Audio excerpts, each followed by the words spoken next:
The following is a Thorf TV production brought to you in cooperation with Jack Thorfinson. Ladies and gentlemen, it's time once again for the SOCS Show, brought to you live from Mr. Holster's Ranch, way up north near the Canadian border. Let's have a big round of applause for that unique YouTube personality. Here he comes now, direct from the bar, Mr. Holster! I bet he's coming direct from the bar, Jack. I'd be surprised if you wouldn't trip over him on the way to the bar. The guy's the biggest drunk. I tell you that. Oh, Mr. Holster, hey! Howdy, Barge. Yeah, it's me, Mr. Holster. What is this, Jack? That's got to be the smallest bottle of Jack Daniels I've ever seen in my life. And it's half empty. What do you mean? Oh, that's right. We have no budget because of the lack of advertising.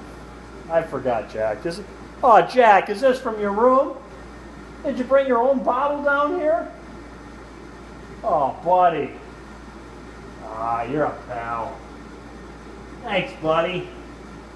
Well, I'll be honored to toast for this. See if we can get a shot out of that. Yeah, well, we'll try. Let's pop the top on this one.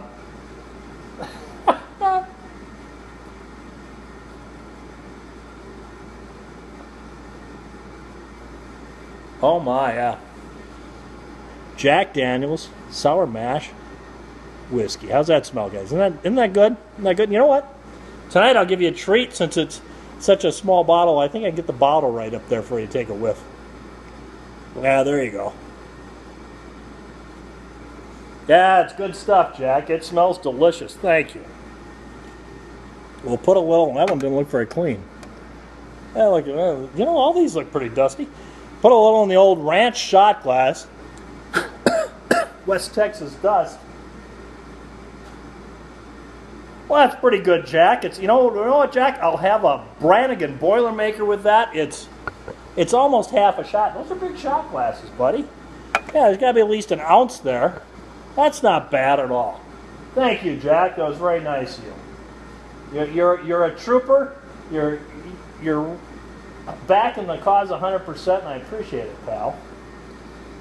Okay, guys, let's get this started. Everybody got their beverage of choice? Yeah. Rich? Come on, Rich. Let Revolver have that beer back. One beer isn't going to cause any trouble. Let Revolver have... Thank you. Okay, guys, ready? To the sunny slopes of long ago.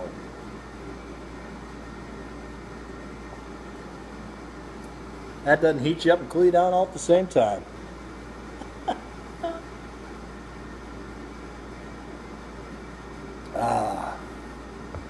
Weather's been a little cold up here. Kind of put our shooting range to the back burner for a while. And Jack and I, last night, we decided we were going down to the VFW because they had a luau night, didn't they? Yeah. And they had all sorts of shellfish and Maui on the menu. And Jack and I went down there, and they got a new waitress. You like that gal, didn't you, Jack? Yeah, she was cute. Yeah, she was. New waitress, and the gal came up to the table. Jack and I were sitting there, and she said, "Would you gentlemen like to start with a shrimp cocktail?" And Jack and I said, at the exact same moment, in unison, we didn't care how small the cocktail was, we'd drink it. That was fun, wasn't it, Jack?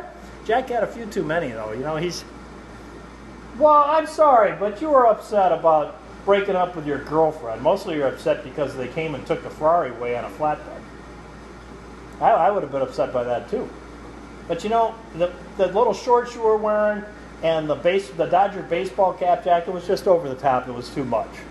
I don't know what her problem was, but it obviously had something to do with Tom Selleck. And although you're an incredibly good-looking guy, you really don't look that much like Tom Selleck.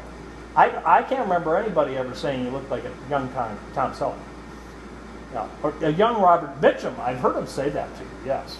But at any rate, yeah, so Jack's gravy train's over, isn't it, buddy? It's back to working like the rest of us. He did get to keep his watch, although for some reason there doesn't seem to be any diamonds in it anymore, Jack. What happened to the diamonds? You're not going to tell me what you did with the diamonds.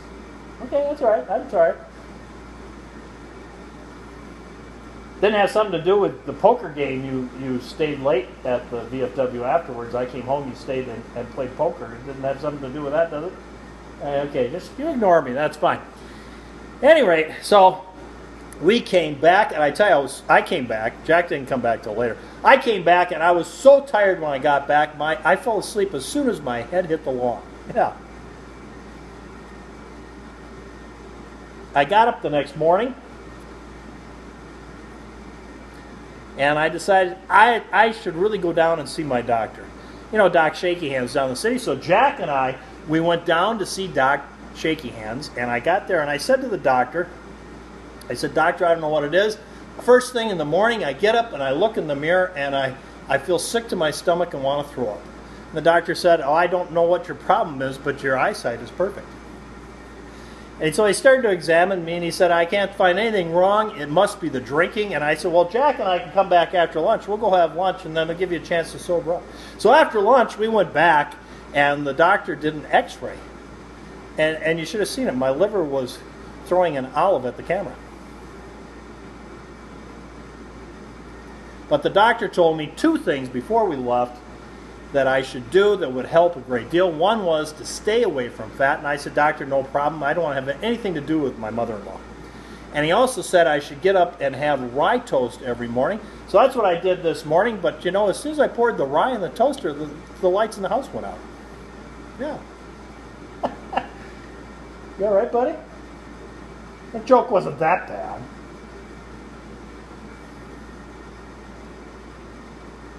Let's put this aside, although I hate to. It's a good cigar. At least we got some cigars left. That's because we had them in a cooler humidor before the bottom went out of the advertising on YouTube and we lost all our money. Speaking of which, I'll put the cap back on here, Jack, because there is just a little bit left. It isn't much, but you know, you can at least flavor your coffee with it in the morning. Thank you, pal. That was nice of you. Here, I'll put it right there. Thank you. That was nice of you, buddy. So, yeah, it's tough here. Our revenues, we're getting about 15 cents on the dollar of what we were getting before in our ads on our shows. Even though actually our numbers are up. Yeah, our numbers are up, but our revenue's way down. So, and Jack did up until he broke up the other night. He was perfectly all right with it. He didn't care, and I don't blame him. If somebody were giving me Ferraris to drive, and although you know, Rolexes, I've never felt that they're really all they're cracked up to be. They're just expensive. Yeah, you might as well get a Timex. They work better, but that's just the way I felt. Any rate.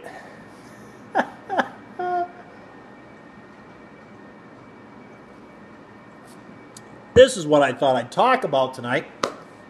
We've been working on the shooting range, and we did quite well up through Monday, and then the weather turned to freezing and snow again. So we're right back into winter, and we had a good rain, and then it turned to snow, and everything froze, and so it's a mess down there. Because yeah, it's all wet. Nothing we can do there this week. It'll probably be 2 weeks before we can get in there, which is mildly depressing because I've got this gun here, and I've showed this before. It's my Sig 1911 carry, and I really like these Piranha G10 grips, and the mainspring housing is Piranha G10, and yeah, there too. I got the little Sig name in the center, and boy, just really grippy. I think this is going to work for just absolute excellent. But I have yet to shoot this gun because I was waiting for the new shooting range. I thought, what a way to break in the new shooting range, but to break it in with a new gun. And it gives me a carrot. You know, Mr. Holster needs a carrot in front of himself to get something done. Yeah, otherwise I never finish stuff. So this is my incentive to get the shooting range done, is to be able to shoot my Sig 1911. And it's an 8-round magazine that comes in these things. And I've never had any problems with the magazines in my other Sig, but some people say they have problems with these Sig magazines. I haven't. And of course the magazine to get is the 47.7 Wilson Combat. That's the best 1911 magazine out there. So we'll probably have to get some of those for this. The other SIG I have, I really never carry it. I just take it down to the shooting range and shoot it now and then. But this one being a carry model, I think I have to carry it. And of course, it has night sights on it, the SIG night sights. And this is an 80 series, which a lot of people don't like the 80 series models because they don't have a good enough trigger. But I say it doesn't make any difference because Mr. Holster likes a heavy trigger. These have a 5-pound trigger. See, that's why I like it. It's a heavier trigger on the scale for 1911s. And if it's not going to be any lighter than 4 pounds, I don't think the Series 80 safety makes any difference. No. Technically, it's not really a Series 80 because that's a Colt thing. But yeah, the same safety. And that's all right. And of course, it has very nice, very fine, nice checkering on the front there. I really think I'm going to enjoy this gun if I ever get to shoot it. If we ever get that shooting range done. Right, Jack? Yeah, we want to get it done. We're getting itchy to get out there in a completed shooting range, so we hope we will get it done. But it's not going to happen this weekend. No, sir, because it's too wet and everything down there now. So it'll have to wait to another time.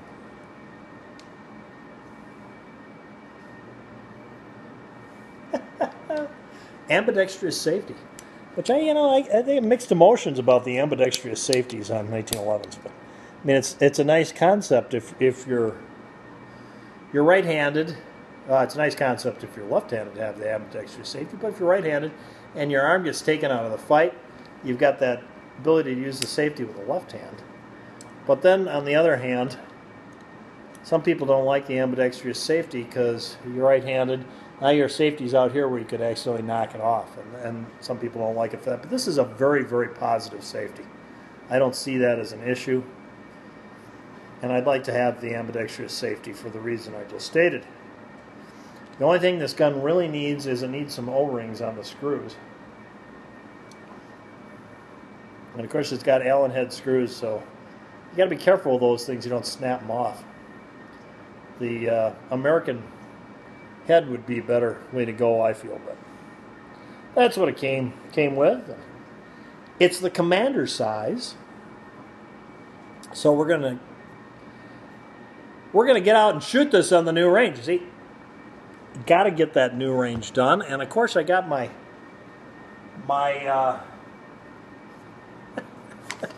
Shockwave Mossberg here. I've really been carrying this around every day since I got it. Yeah. And it's kind of a handy little deal. I'm contemplating putting a new sight on the front, but the brass sight really works well in daylight out there. The question is, do I really want to put a night sight on it or not? I don't know. I've been thinking about it though. But just a handy gun to have around the place when you're out doing stuff on the property. It's a pretty convenient. So, and it's a fun gun. It's just plain fun. So there you go. There's the SIG 1911 Commander size and my Shockwave. Talk about that. Those are the two guns I was going to talk about tonight. And other than that, not much going on. You've been updated on Jack and his affairs. Sorry, Jack. I can't help but laugh. Any rate, yeah, it's the loss in revenue is a little depressing, and we were real upbeat there for a while because Cousin Jimmy was going to be our sponsor, but well, it just didn't pan out. Nobody enrolled in his course at all. I just don't understand it. And he's such a nice guy. He's a little touchy-feely, I will admit. But yeah, so Cousin Jimmy's a little upset that none of my subs decided to enroll in his course. Yeah, his school of tension destruction that he has. The massage school. So that's kind of up in the air. We really don't have any revenue off of that either, do we, Jack? No. Yeah. I suppose that's the last bottle you had in your room too, huh? That's it? We're out? Or you're out. Sorry, buddy. Well, maybe we can figure out something. Some way to turn things around for us. Endeavor to persevere. That's what we'll do, Jack. We'll endeavor to persevere. And back to the gun here and the 5-pound trigger. That was one thing I was going to talk about. Is the school of thought of lightening the triggers. And I've always been one, because this is what I was taught many years ago by a mentor of mine who happened to be in charge of the tool and marking something at the police department downtown. And, you know, ballistics department. They used to call it the tool and marking something or something. At any rate, he was in charge of that, and very, very learned individual. Was an armor, had gone to armor school for every gun ever made. And he told me, and I tend to agree with him on this, is the last thing you want to do is putz with that trigger if it's a carry gun, because what happens is, and of course, we're working in an area that, other than up where that famous YouTuber Ebomi lives, that's a real heavy liberal area. That's the most liberal area in the state up there. But down in the cities, that's real liberal too. And see, this is the problem: is you get involved in an incident, and it's going to be some lawyer from the district attorney's office who is probably a liberal. You see, and if you got yourself a really light trigger, it's quite possible they might decide to claim you didn't intend to actually shoot that firearm, but you did it negligently because the trigger was so light on your gun. And the problem with the whole thing is, what happens if you get in a situation like that and it goes to court, the manufacturer of the gun will actually send out a representative from their firm to testify as to how the guns are when they leave the factory, and to testify about your particular gun, because you see, they don't want to get involved in this. And if you've changed the trigger on the gun, they're going to say that's not our gun anymore, because that's not the way they leave the factory. Someone has customized that trigger and made it dangerously light. Yeah, because ours aren't dangerous. Ours are a lot heavier than that. So you got two reasons not to change it. Number one is, if you're in a liberal area like that, they might use that as an excuse to go after you. And once you do it, you got real problems. So I've never been. But Mr. Holsters, Mr. Holsters is a totally different deal, because he likes. I happen to personally like a heavier trigger. I shoot a heavier trigger better, and I'm more comfortable with it. So to me, any modifications I would make would be the other direction, you see.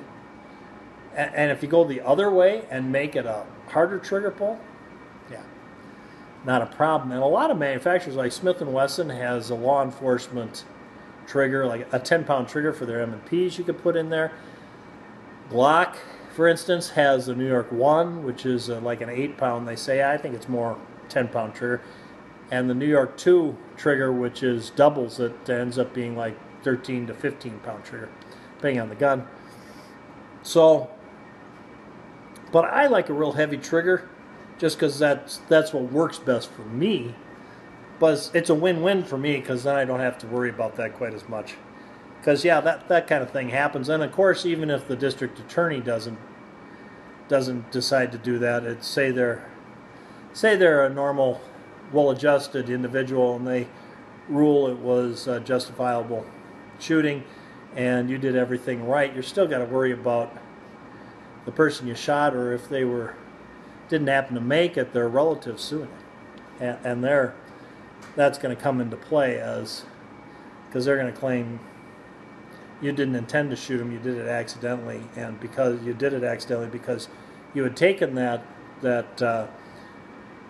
6-pound trigger pull and put in some aftermarket trigger, and now it's a 3.5-pound trigger pull, and it's a hair trigger and dangerous, you see. And I just soon not get involved in any of that. So I thought I'd mention that because it goes back to this. That's one of the reasons I like this gun so much when it comes to 1911s, because it has that extra safety in there, and the trigger pull, that drop safety, and the trigger pull is, instead of, you know, if you have a Series 70 nowadays, they put those titanium firing pins in there, and it's not really an issue anyways, so they say. But you have a real heavy trigger pull in this thing as far as 1911s go. I tested these, and they're 5-pound trigger pulls, and that's all right. I like them. Very comfortable with it. Of course, this one I haven't shot yet. The other one has the exact identical trigger pull as this one, so I'm assuming this is gonna. Well, I pulled the trigger on it though. Yeah, that feels the same. So I assume this is gonna shoot just like my other Sig, but won't know until we get the shooting range done, won't we? No, we won't. There, that's what I was going to talk about. See, Jack, I almost forgot. That's what I was going to talk about. I almost forgot. Thank you for reminding me, buddy. He's out cold. Jack, look at that. Look at it. He's sleeping like, oh, you're up. I was just kidding. Sorry, Jack. So there you go, guys. There's the SOCS show for tonight. And Jack and I... Sorry, I woke you up, buddy. Jack and I are having a little contest. It's called the 5,000 sub giveaway. Actually, it's called the American Gunfighter 5,000 sub giveaway, where you can win a gift certificate to Brownells for $350. Yeah. And I hope I get the 5,000 subs before this inexpensive gun market dries up, because the guns and magazines at Brownells right now, they're so cheap. I wish somebody would win this. I wish I'd get to 5,000 subs so somebody would win this right now, because what will happen by the time we get to 5,000 subs, they won't be giving the stuff away anymore. Right now they got these great deals on firearms and on ammunition. There's some great deals on ammunition I saw, and magazines, and lots of times they have free shipping, or the one, what was the one yesterday, Jack? It was like $350. You got 35 bucks off. You bought $350 worth of stuff, and then you got free shipping. I think that's what it was. Anyway, a lot of deals going on, and I'd like to see somebody get it, especially since we got the money from Jimmy. Poor Jimmy. I feel sorry for Jimmy. He's kind of gotten taken on this deal. But we got the money for Jimmy, so we got the funds to do that. And it keeps going like this. We may drink the funds up, right, Jack? Can we nip into those funds to get myself a bottle? Can we? Yeah. Yeah, if I said, can we nip in the funds to gamble, you'd be going, yeah, we can do that. We'll come out ahead in the deal. But no, if I just want to go buy a bottle, no, can't touch the funds. Okay, so there you are. So, you want to get in my contest and win that $350, this is all you got to do. Number one, you got to be a subscriber, because how am I ever going to get the 5,000 subs unless you subscribe? Number two, yeah, you got to like this video. And why not? You spent 23 minutes and 5 seconds in your life you'll never get back again. You might as well like it and sucker somebody else into watching it. And number three, in the comments section down below, just type in what you're thinking, and at the end, tag 350. Yeah, because Jack and I want to know what you're thinking. Don't we, Jack? Jack! Don't we? Yeah. Yeah, all I got to do is tomorrow night, Saturday night, Jack, I'll tell you what I'll do. I'll take you out in the town. We'll go into the big town. Yeah, we'll make that 60-mile drive. I'll drive. I'll be the designated driver. We'll take you out, and we'll hit all the bars and see if you can't find another girlfriend. How's that sound? That's what you should do. When you get thrown off a horse, you need to get right back up again, buddy. So maybe we need to go by what? The nursing home? You still don't have a sense of humor about that, do you?